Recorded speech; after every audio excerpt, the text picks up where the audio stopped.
बिस्मिल्लाहिर्रहमानिर्रहीम। अस्सलाम वालेकुम। आज हम बनाएंगे भिंडी, मसालेदार भिंडी। भिंडी तो बहुत दफ़ा आपने बनाई होगी, लेकिन आज जो मैं बनाऊंगी ना, ये थोड़ी सी डिफरेंट तरीके से बनाऊंगी। प्याज डालेंगे तेल में, इसको करेंगे फ्राई, और जब फ्राई हो जाए तो इसमें लहसुन और अदरक का पेस्ट डाल देंगे। लहसुन अदरक भिंडी में तो किसी ने डाला नहीं होगा, लेकिन आप यकीन मानो डाल के देख लें, इतनी मज़ेदार भिंडी बनती है ना। लहसुन अदरक को कर देंगे फ्राई। जब अच्छे से लहसुन और अदरक को फ्राई हो जाए ना, तो इसमें डाल देंगे टमाटर।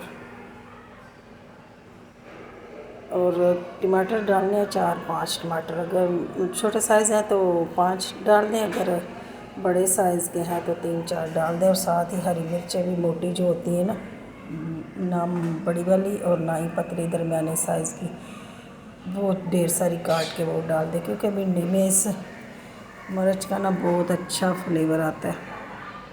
इस तरीके से जब मसाला भुन जाए, टमाटर एकदम मैश हो जाए, तो इसमें डाल देंगे सूखे मसाले, जिसमें हस्बे ज़ायका नमक और लाल मिर्च पाउडर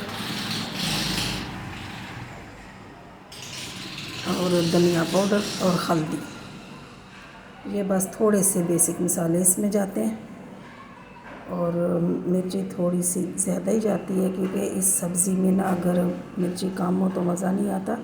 दरमियानी आप रख लें, ना ही ज़्यादा तेज़ हो ना ही ज़्यादा कम हो। अब इसको मसाले को भून लेंगे।